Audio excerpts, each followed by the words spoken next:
Hello, everybody, and welcome to Davinsky Tv.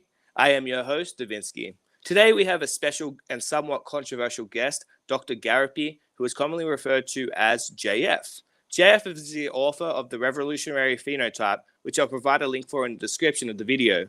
JF is also an ex-researcher from Duke University and currently a social media content creator on the platform Odyssey with the username JFG which I'll also post a link for in the description of this video. So other introductions of JF haven't been as charitable. For instance, Wikipedia states, JF Gariepy is a French-Canadian white nationalist, former neuroscience researcher, and alt-right political commentator. Gariepy hosted the YouTube channel The Public Space before launching his channel JFG Tonight, where he calls for the creation of a white ethno-state and pushes anti-Semitic messages. The Anti-Defamation League considers it a white supremacist channel. So whether you agree or disagree with this characterization, which we can touch on later if you like, I guess I have a few questions regarding this characterization. Firstly, has being demonized by the media with loaded terms such as white supremacist, etc., caused any real-life public backlash in the form of strangers in the street recognizing you and harassing you based on the characterization of you? That's my first question.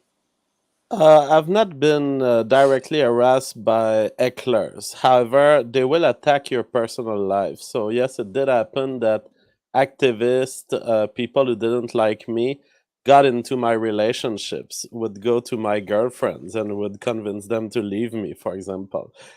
Careful, he's a dangerous guy, he's a white supremacist. So that's the kind of thing I've been exposed to, but I've not been exposed by hecklers annoying me because I don't have that level of fame where just a random people will recognize me. But yeah, it does lead to some harassment.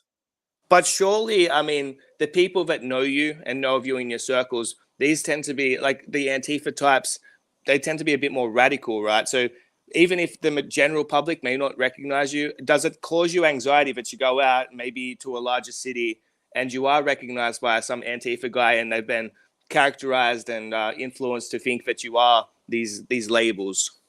Does that ever cause you concern? Well, it does. I mean, but I've changed my life so that problems like this would not happen. I do not travel. I do not go to the city.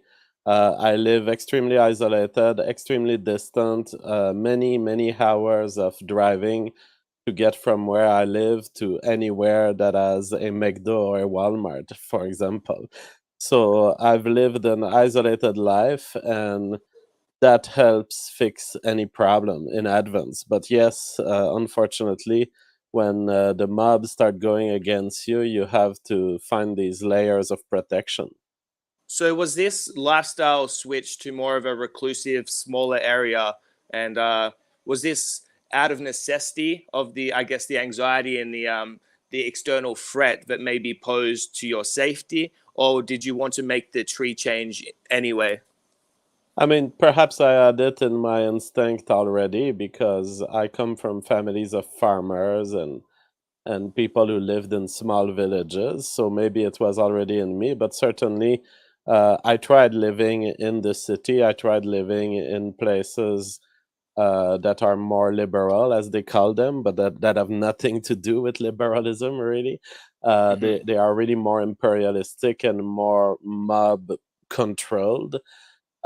These places, it's basically impossible to live because someone is going to come to wreck your life in some way. Okay. And I don't want to go too much into your past relationships, but were the past relationships that they did harass, were these public personas, or did they dox I guess, your loved ones at the time? I've not been much the victim of doxing that I know. I mean, maybe some people exchange information. I mean, I've had some of my loved one be visited by police services, trying to investigate on me and whether I was at the head of a criminal network. It's because of the public facade of your stuff, people think that so much is going on in the background, and oh my God, he must be networking with all the white supremacists. And it's like, no, you guys are paranoid. There's not even a network of white supremacy in Canada nor in the US. maybe you'll find a couple of loose thinkers out there who are white supremacists, but it's so overblown. 99% of it is in the leftist head rather than Yeah. in reality. Yeah, and so that was you preemptively kind of answered my next question. So Canada, to my understanding, has quite strict restrictions on speech, hate speech laws, whatnot. So have the police ever tried to, I guess, especially with this mainstream media's, I guess, characterization of you, have they ever tried to pin you with a charge in terms of crossing the the threshold for acceptable speech?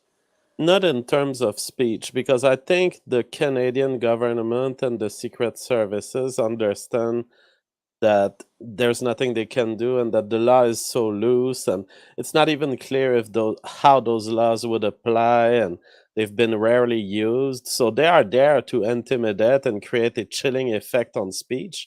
Hmm. But the reality is, anyways, I'm too smart. You can pull any law you want. Yep. I will always phrase my stuff in a way that's consistent with the law. So they know that this won't work. Well, I've But noticed that in the past is like so I've been watching you since about 2016, I'd say, and you've been like way more cautious than everyone else. That's why when the bans came around, I don't know, was it late 2016 where everyone like what was doing this kind of on the edge of the alt right, so to speak, was kicked off YouTube. You were still around because I remember once. You remember how you used to do the echo voice when you were yes, referring to. And you even said, "Oh, I can't even do this." And like, by no means could you really construe that directly as hate speech, but you were smart enough to realize that. I mean, even the implication. So it's weird that you've been labeled these categories, like what I just read off of Wikipedia, when you have been so careful. Where do you think that where they got this from? This perception, or like, because I think you've mentioned in the past, once one mainstream media outlet categorizes you as like a white supremacist, then other media companies will basically just cite them as the source. And then before you know it, instead of having one citation calling you a white supremacist, then you have five. yeah. So I guess my question is there anything, do you think you could have said anything differently that wouldn't have gained you that reputation? Or do you think that it would have just been inevitable anyway, just with the topics you cover? I mean, there's a way I could have not gotten those references, if you will, and it's by not engaging in free thought and honest engagement with the truth.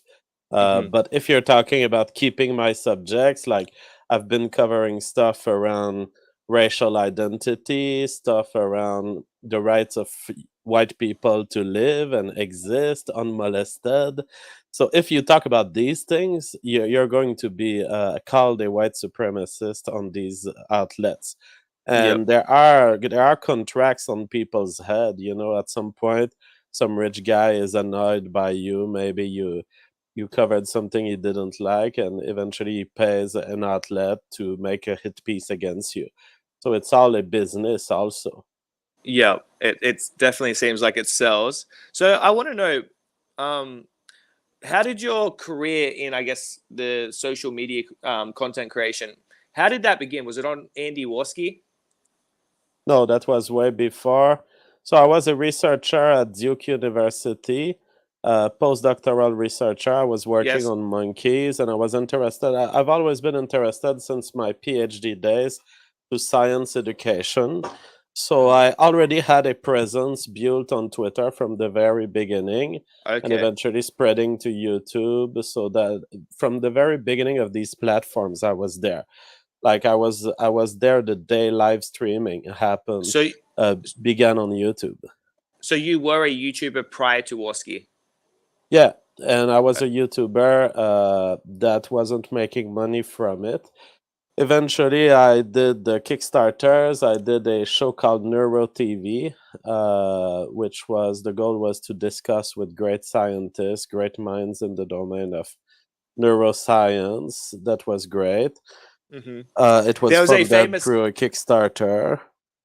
there was a famous quote that it, so I don't know if this is sensitive, but Jeffrey Epstein donated to that channel, and there's a quote by you. I think it's to the effect of, I would take money from the devil if it would help progress scientific ideas or something to that effect.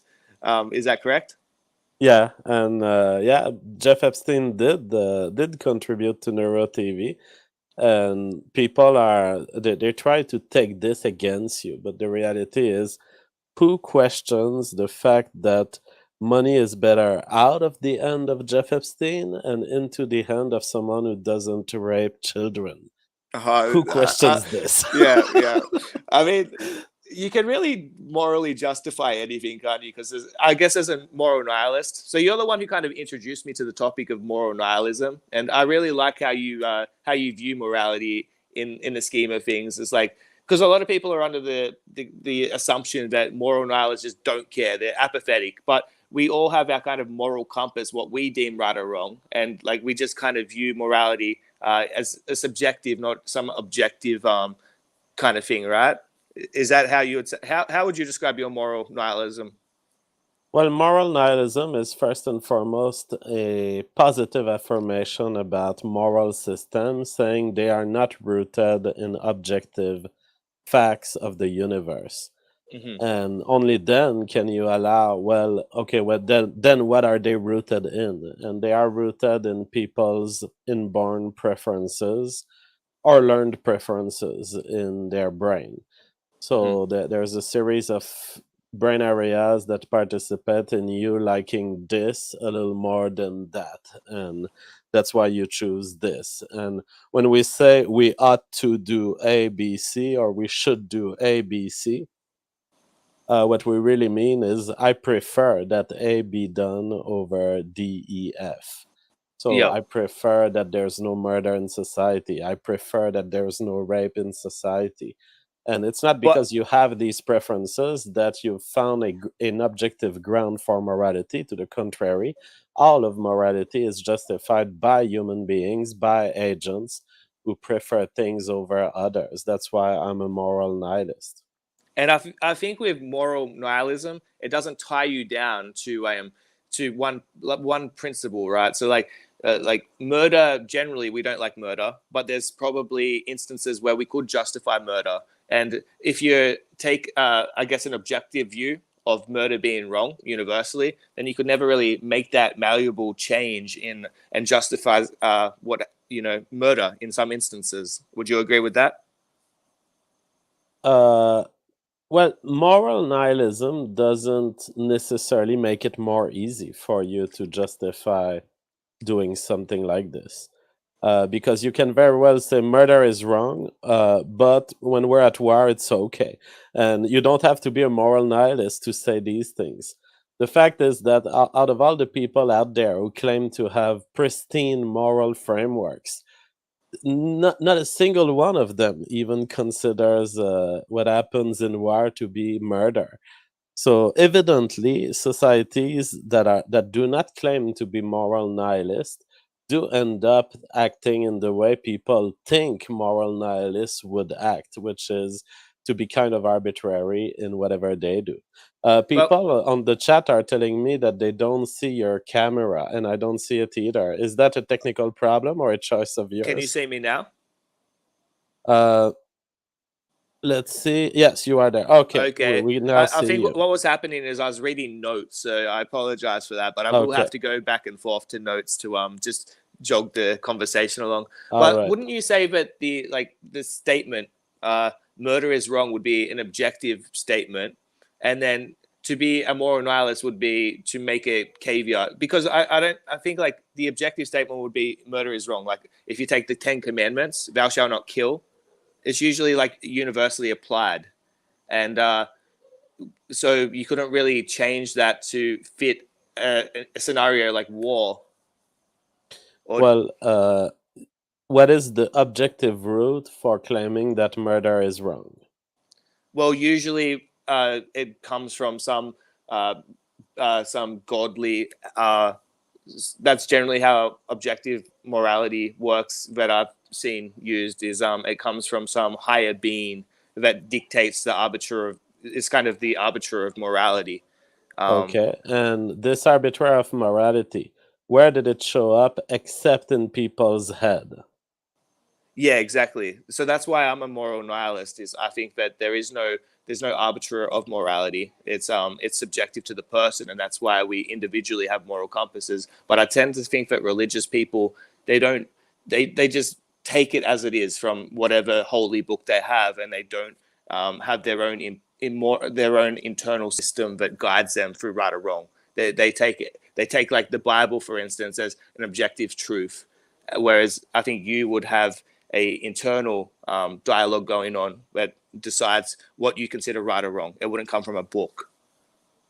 Well, that's where you take your moral preferences is another question, and it really doesn't relate to moral nihilists. Whether you're a nihilist or not, you could be inspired by a book or not. I could, as a moral nihilist, say, and I think to some extent that's true, that the Bible contains a roughly correct morality, one that really fits my preferences.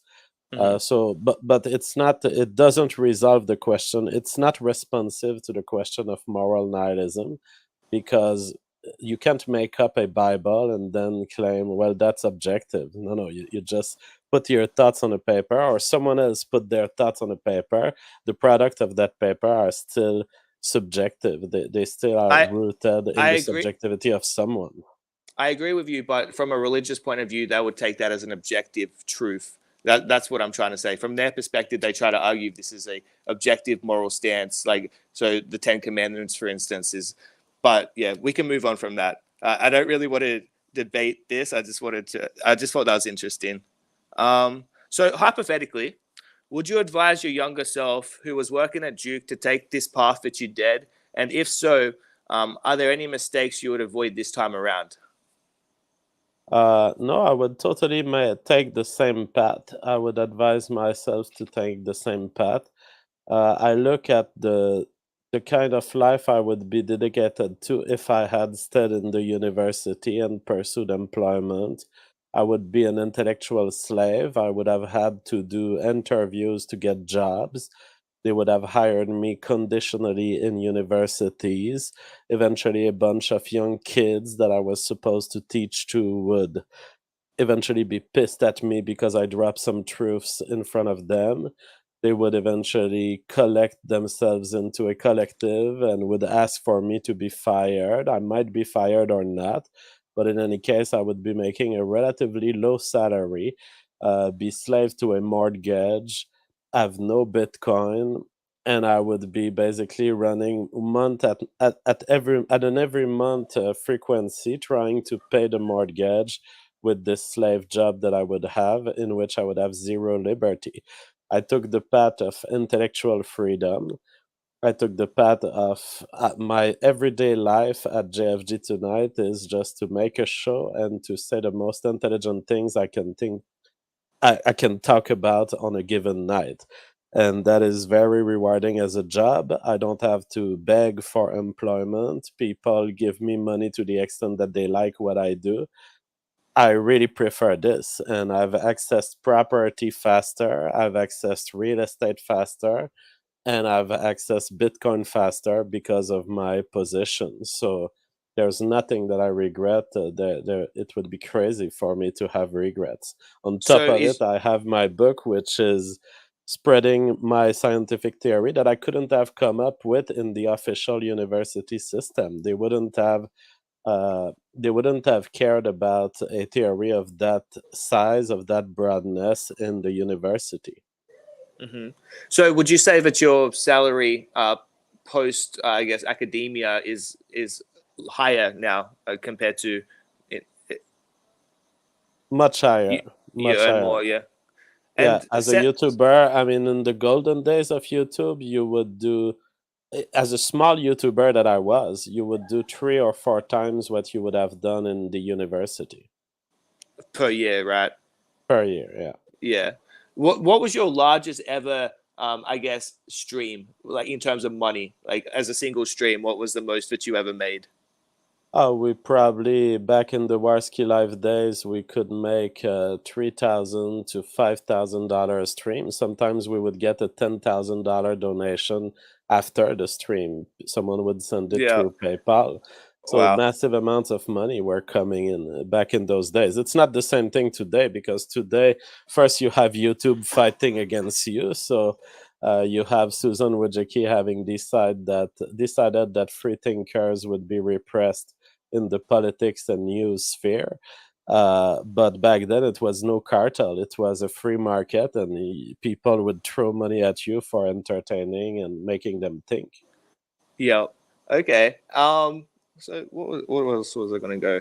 I guess, do you regret leaving Warski since he had such? You both had a huge show. Like, I remember thousands of like viewers like during those days. Do you ever Well, regret leaving that exposure? no, I don't regret. I think it was a great decision. At some point, you exhaust what people can give to you and can give to the world. And Hmm.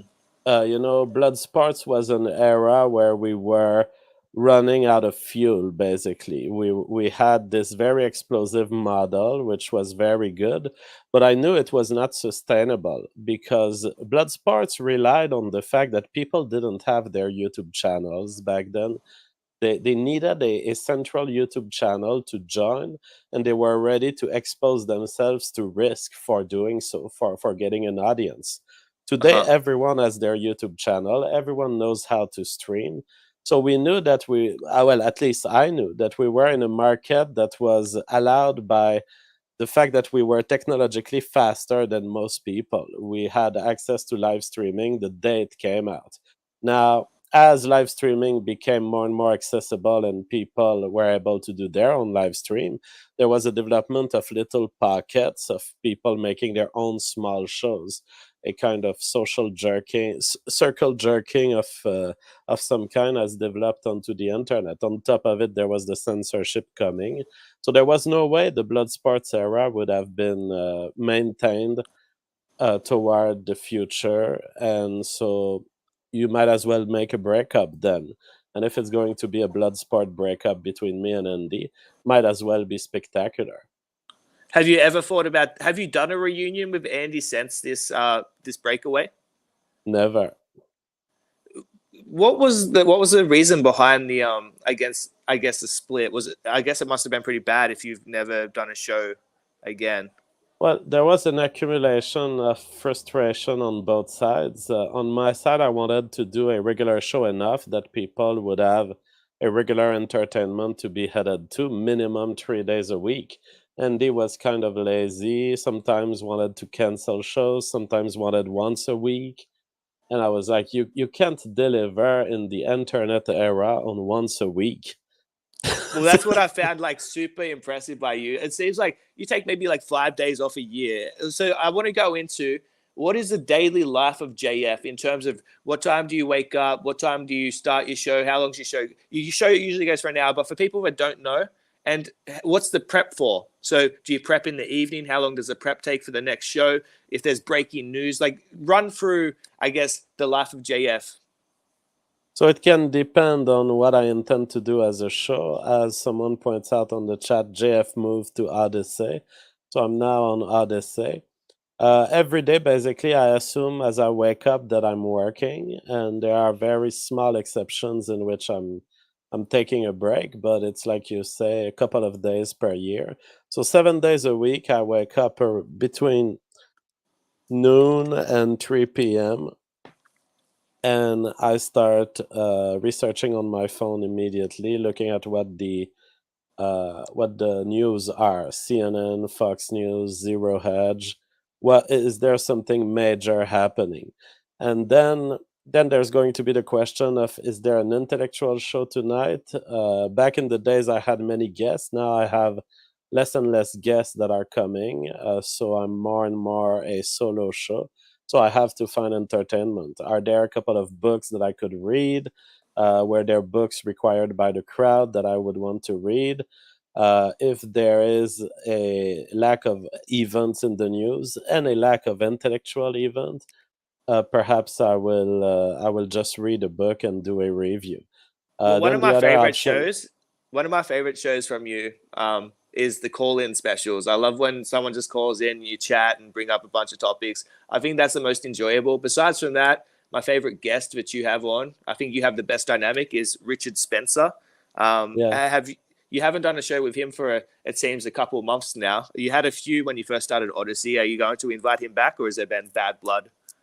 I will invite him back. There's really no bad blood. It's just that I took a direction of my own, and I've decided to do mostly solo shows. But I will invite him back as a friend, of course. And I have really no bad blood. It's too bad in this domain because a lot of people cancel their friendships for optics reason, and I certainly will never do that. I will die being satisfied that I've talked to everyone I talked, and I've entered this job with the idea of being open to the world and actually engaging with the world and their ideas. And so I will not regret these things. I will not turn against friends who have been open to me and who have come on my show. Well, I want to challenge you a little bit on that. So for optics, so for instance, David Duke, I think you guys used to have a pretty good show, a nice dynamic. And then I remember he said something and you kind of went off because you've warned him previously not to say whatever he said. So I guess in terms of optics of saving your channel, you'll make that exception. But is that relationship, was that the end of that relationship? Well, no, I'm still up for talking to David Duke, but you are mistaking two things. Optics does not equal following the rules of the platform. Following the rules of the platform is an existential threat to the channel, because Hmm. if you have guests who come on your show and they violate the rules of YouTube carelessly, you will not have a show anymore. This is not an optics matter. I'm not saying I'm looking bad beside David Duke. I'm Hmm. saying he is threatening my show. So if you're threatening my show, you're going to be out. Do you think that he did that out of malice or just forgetfulness? If you I were don't to know. I guess. don't attribute intent. To me, people are to be judged by the output of their action, which, and so I don't even judge him or care. It's like, if you violate the rules, I'm kicking you. That's it. So, There's a short circuit in my brain where most people say, "Did he intend it?" It really doesn't matter. And mhm, there are scientific studies that show that autistic people will judge people based on outcome rather than intent. Like mhm, they had an experience where they say someone puts the poison in the muffin, but one case it's an intentional putting of the poison, in one case it's a careless putting of the poison, and in both cases the artists are like, this guy is evil. And so I'm kind of like this in terms of judging people morally. If you carry around so much damage to the people surrounding you, even if you don't know that you're causing this damage, at some point you have to be excluded from my life. okay. Yeah, I understand where you're coming from with that perspective. I guess who has been your most challenging uh, debater? So who have you gone up against who you've like, oh man, that wasn't my best performance, or you feel like maybe one upped you? Have you who would you say was your toughest opponent? My God, I've been doing so many debates. I and no, I don't approach debates like I didn't do a good job or did do a good job. I approach debates, did I succeed at expressing the truth? And so, from that perspective, I'm satisfied with all of my debates. I wouldn't enter a debate with a given position if I wasn't convinced that it is the truth. And I'm satisfied that all debates have been debates in which I could express the truth. That doesn't mean that the crowd will be responsive to the truth properly, but I don't care so much about the crowd. I care about the truth. But I'm guessing, we all have off days. So which debate do you feel like you've performed the most poorly in, and which debate did you perform the best in? Like that's what I'm getting at. Is there any debate where you're like, well, I that don't was look at my performances as lacking or at being off. I think I've given a satisfactory performance in all debates I've been in. okay? And I guess who's your favorite content creator on YouTube? Is there anyone that you sit down and watch and listen to their streams, or are you kind of just in your own lane? Well, I don't watch much YouTube since I've made the move to Odyssey, and YouTube has become more and more irrelevant. Uh-huh. Back in the days, there were great creators, but basically, YouTube has intimidated its creators so much that it's become impossible to really be innovative. I mean, there are still some good channels around gardening, mathematics, physics, PBS space time, and there are good channels on debate side like the Crucible, Modern Day Debate. Hmm. But in terms of single thinkers, I think YouTube has gone irrelevant at this point. Okay. Someone posted in the comments, JF hates Nick Fuentes. The first time I ever heard about Nick was actually he was on a stream with you. I don't know if you used to have him on your show or if you were a co-guest or a co-host on another show, but that was the first interaction that I ever saw with Nick was with you on stream. Uh, did you kind of introduce him to the YouTube space? Was he initially on your show? He was a man back in the days. He was a young man who was memeing and who had been successful at memeing certain conservative, like reactionary, bigoted talking points, I guess we could say. Uh, which had reached millions of views, but mostly on other people's channel. And he had a relatively small show when I first invited him on shows like my own show and Warski Live. And eventually, as he was getting invited in those Bloodsports days to our shows, he was gathering an increasingly big crowd. So he was establishing a crowd through his relationship with us and gaining in popularity. I think it's incorrect to say that I hate Nick Fuentes. One moment. Hmm. It's incorrect to say that I hate Nick Fuentes. What happened is that Nick Fuentes started at some point dissociating himself from me on the basis that I was not optical enough for him, which is hilarious to me because he, Yeah. he got he got censored from YouTube. I didn't. I never Well, I got mean, kicked Nick's from YouTube. always kind of been a LARPing, Nazi. Like his memes are way more offensive than anything I've ever heard you say. So it's kind of hypocritical to say that, Yeah. in the least. So it's not But correct that I hate him, but at some point, given that he was repeatedly insulting me, my family on his live stream, I had to mhm, apply my policy, which is that if you attack my personal life, I'm never talking to you again, and I will write your obituary the day you die. yeah, okay. Well, I mean, he's kind of moved on to this tradcaf movement, so he's kind of left the white nationalists in a sense, and now he's all for There's a big resurgence of Have you heard of tradcafs? Yeah, The traditional Catholic movement is it's pretty popular on Instagram in the circles I've seen, and he seems to have drifted over to there. it's a Um, good so grift given the current demographics of the US, which is a yeah, Hispanic future. for sure, for sure. Um, so I remember before the Capitol riot, Nick Flantos got a donation of $500,000 in Bitcoin from some rich European guy. And I remember reading, correct me if I'm wrong, but you also got a donation of maybe like 10,000 from the same person. No, I don't know that it was from that person. I don't know that this guy ever sent to me.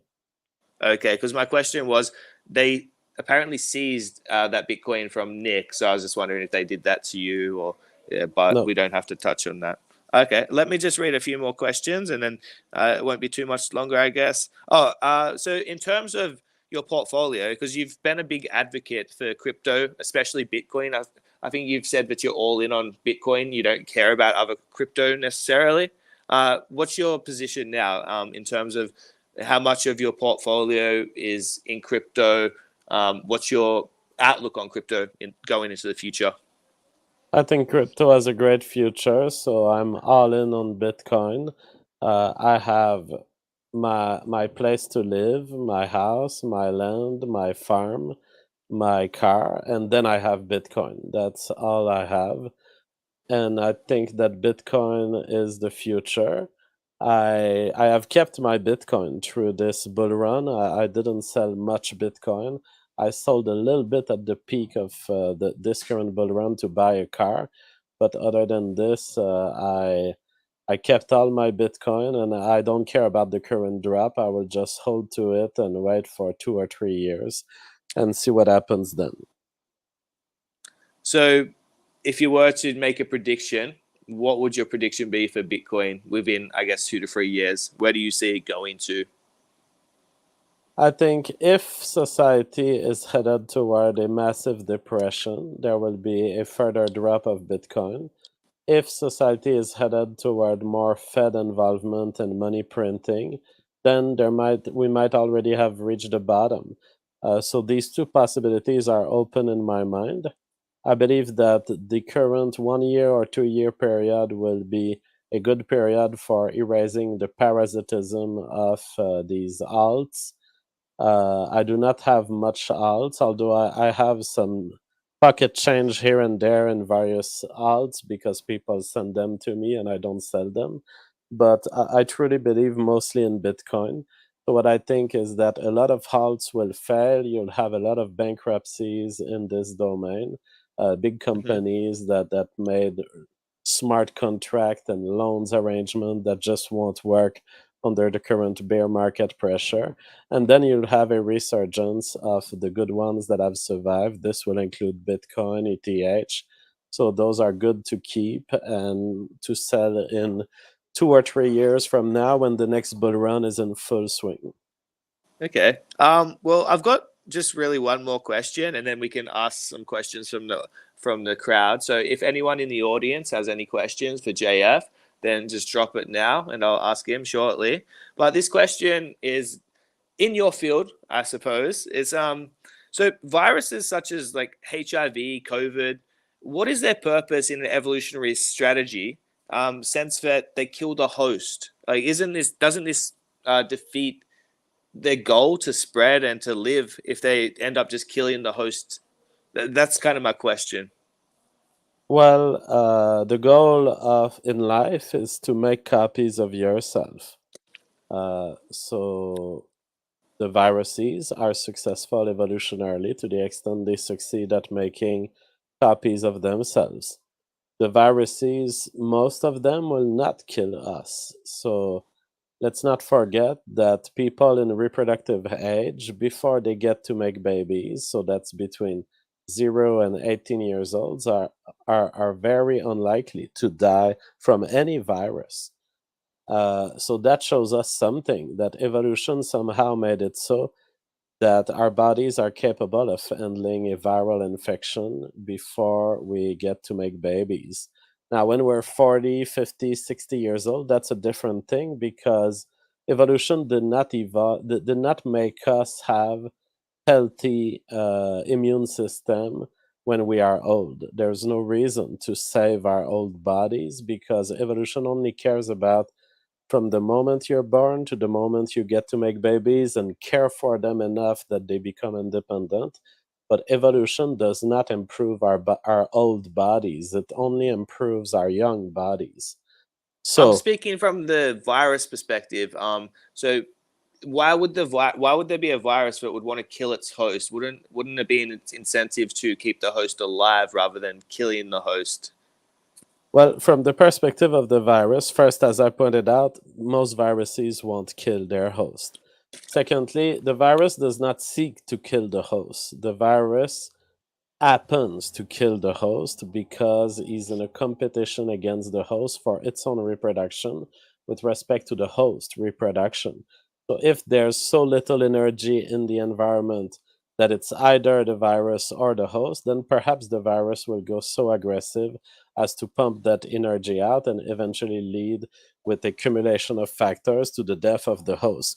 But the virus does not have to care so much about killing host. The virus is really indifferent about host. The same way we are indifferent about the destruction of our environment, which is our host. Uh huh. So we True. destroy the world if needed to survive. That's what viruses do to their host. That's a good analogy. I like that. So I guess there's some questions. They seem to be a bit of a joking question. So, is the Earth flat? Is the Earth flat? No, it is round. Okay. Is Jesus your Lord and Savior? No, I am an atheist agnostic. Hey JF, can you come to Australia?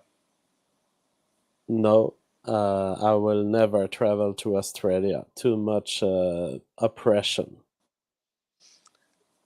In terms of, is there any country that you want to travel to? Have you got any vacation plans coming up in the near future, or is there anything No, on the bucket list? I've done all of my traveling. I've visited the US. I've went across the whole of the US.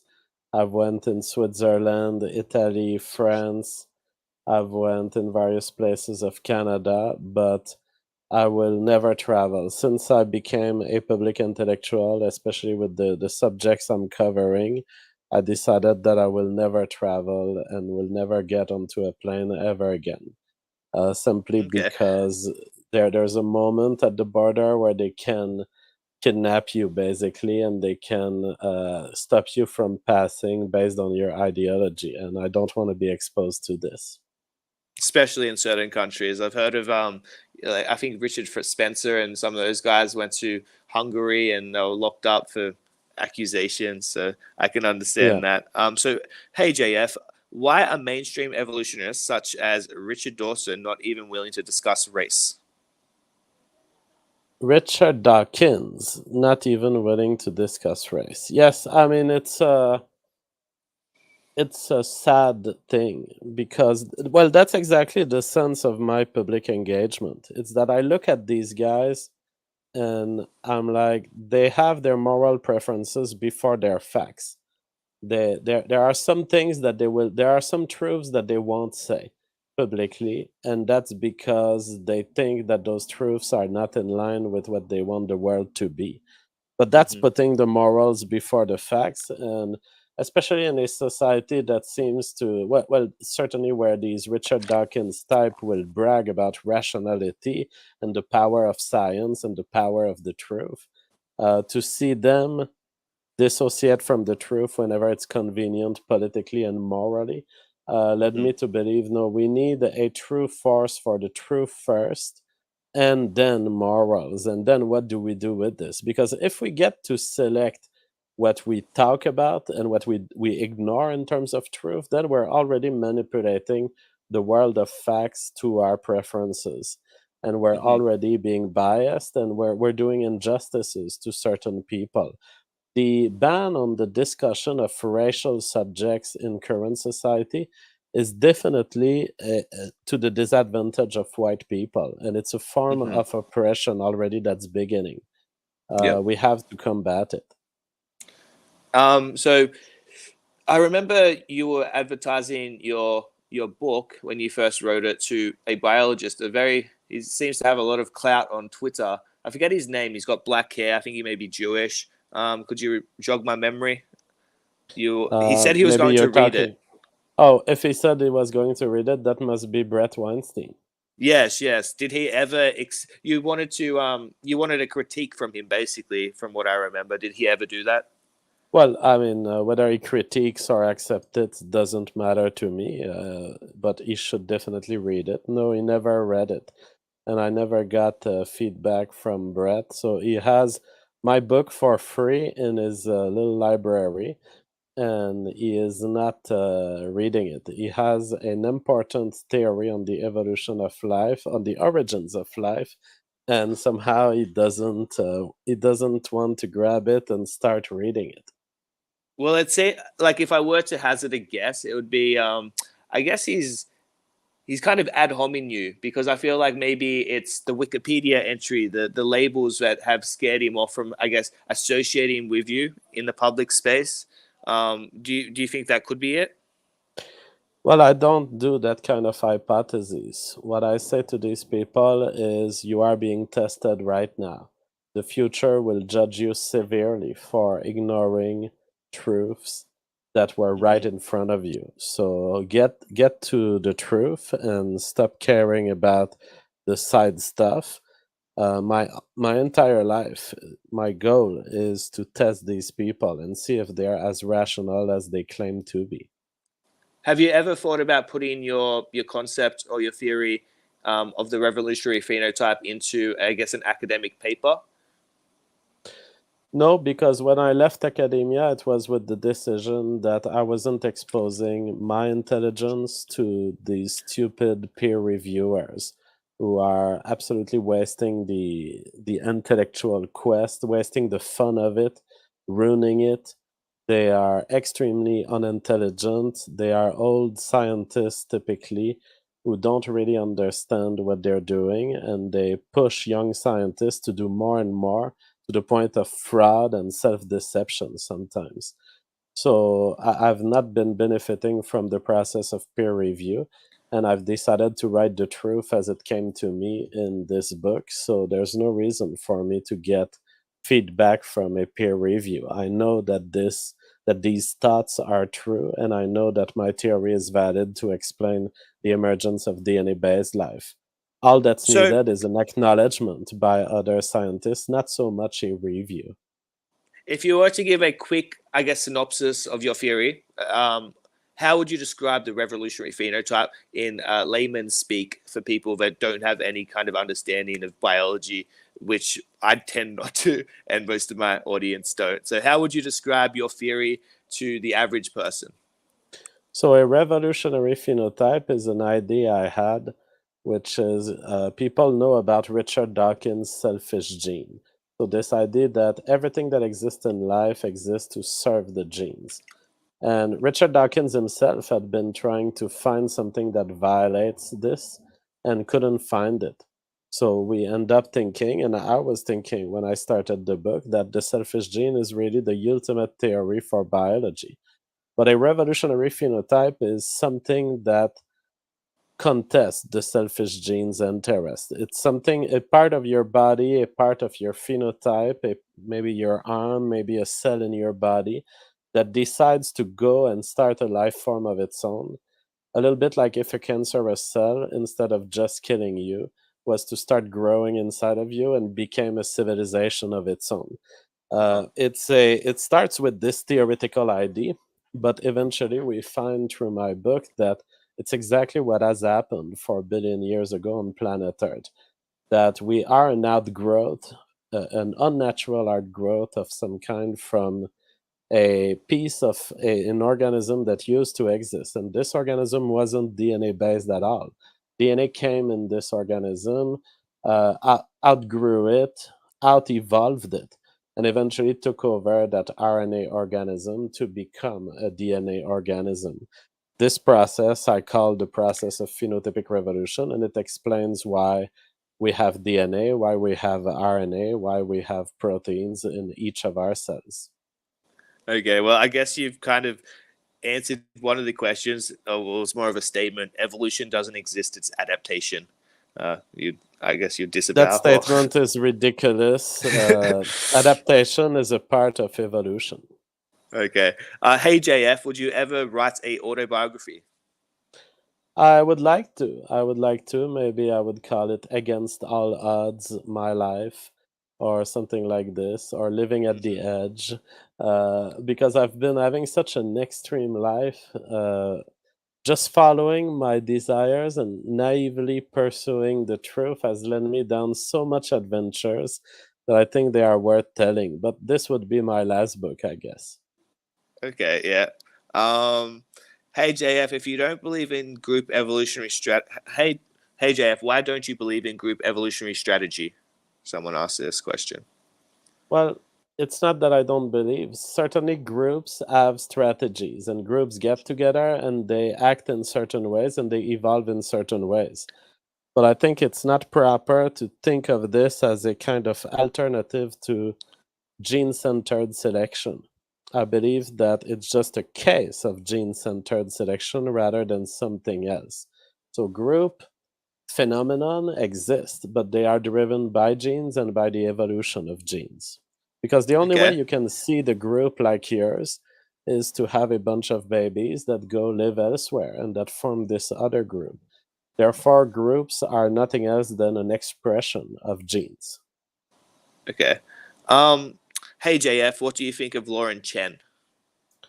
Lauren Chen has been really a great YouTuber of my era. When she was rising, was pretty much parallel to my own rise on YouTube. I don't know where she's at this moment, but she's always been really a thinker who, despite her flirtations with the mainstream media and the blaze and that kind of stuff, she's always been pursuing her own path also. And so I respect her for this. Okay, just 5 more questions and we'll wrap it up. I really appreciate your time today, JF. I'll make sure all your links are in the bio. And yeah, I'm a big fan of you. I've been wanting to not debate you, I've been wanting to interview you for a while now. So I'm glad we've got the opportunity. So what's your favorite debate you had? Do you have a favorite debate? A favorite debate. I guess recently I really loved my debate with Modern Day Debate against this Muslim guy, because I could take each of his points, because he was a Muslim creationist thinking that the Quran has some miracle to it, and I could take each of his points and not only say you're wrong about this, but say here's where the Quran took that information, and it was 600 years before the Quran. I really liked what I did with this guy. Now, if you talk of a historical debate, of course, the one where Styx, Sargon of Akkad, Richard Spencer were all together on Warski Live, that was a historical moment that I dearly remember. Who do you think's more intellectually honest, Vorsh or Destiny? Those are two guys who are extremely dishonest, so I wouldn't rate one of them above the other. But they have a put different Destiny kind of above Vorsh. dishonesty. See, Destiny is capable of suspending his dishonesty for a while, and that's what he did with me. He invited me 3 times on his show, and eventually just canceled me and decided not to talk to me anymore. So the Destiny is more this kind of alternation between, oh, maybe I'm open, but no, I'm not. Valsh is this kind of more extremist, constant pursuit of how do I make an argument for the left, even if it's not true. And so Destiny has this capacity for suspending his dishonesty, whereas Valsh is 24/7 dishonest. Okay, 2 more questions. JF, do you think Canada will turn into South Africa in 100 years? More or less, yes. However, South Africa will have different demographics, because there's still the question of which minorities will dominate Canada. I don't think it will necessarily be like South Africa in terms of being a black and a white population. I think you're going to get third parties, a lot of Muslims, perhaps a lot of Asians.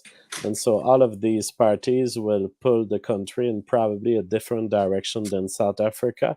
But basically, if we're talking, will there be a takeover by minorities in general? I do expect that there will be a demographic domination, yes. Yes, I agree. So, light question and then one positive statement. What is your favorite memory from the Drunken Peasants? My rap against G-Man. That was funny as hell. I love that. So you were a Drunken Peasants watcher? No, I only watch your debates on there. Honestly, I don't mind. I don't mind it occasionally, but usually if it's a debate or an interesting guest, I tend to watch it. But I do remember that episode, and I also liked your one. I think it was on the Drunken Peasants too. You debated an evolutionary biologist, and I thought that was a really good debate. Do you remember the one I'm talking about? Depends on... He was kind of race is a social construct. Demographics don't matter. It was really good. He was an evolutionary biologist, so I thought it was a Kevin good Bird, fit. maybe? Yes, I think that was him. So okay. I'll end on this statement. This is from Marcus V. I'm not a biologist, but the book was great. Important for not only for biologists and scientists to read, but for normies too. It really convinced me to be against human gene editing. So that's absolutely a statement. So I guess we can wrap up there. I really appreciate your time today, JF, and I'll be sure to spread this around Twitter. Did you ever petition, or you just given up on Twitter since you lost your account? I've given up on Twitter. I've appealed, but they have told me your appeal is rejected. So I guess my only chance at Twitter, and you know, they are accusing me of being a spammer or controlling multiple accounts or something of the kind, which I've never done. I think that they must have mistaken maybe because I'm connecting to the internet with a VPN.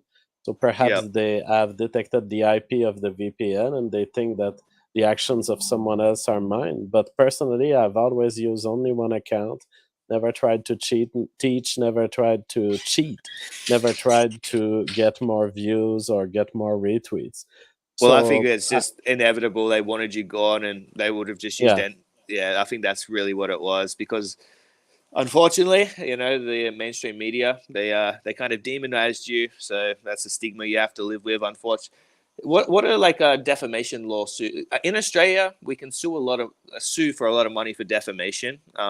It it's pretty common for an Australian publication to write something that's slanderous or not true, and then someone sue them for millions of dollars. I know in America, if you're a public figure, it's extremely hard to sue for defamation.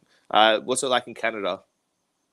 Yeah, I think Canada is probably like the US, so I don't expect to get any justice. And Hmm. anyways, you have all sorts of jurisdiction problem, and you have to Yeah, sue these outlets where they are. So that means yeah, hiring an attorney. It means massive amounts of fees that you have to risk. So it's generally not worth it.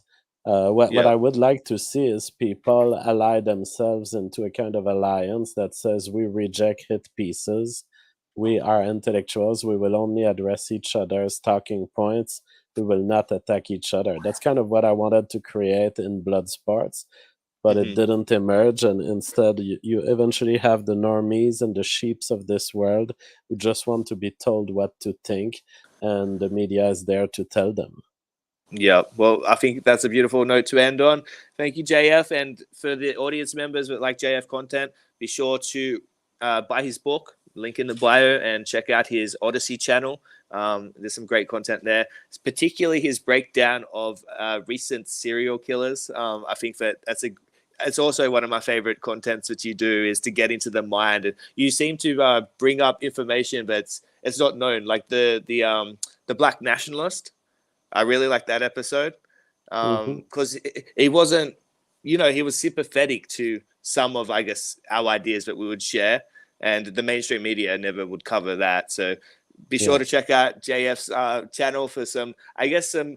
It's not even it's just a more real coverage as well. You don't sugarcoat it, and yeah, it's more honest. So I appreciate your time, JF. Thanks for having me.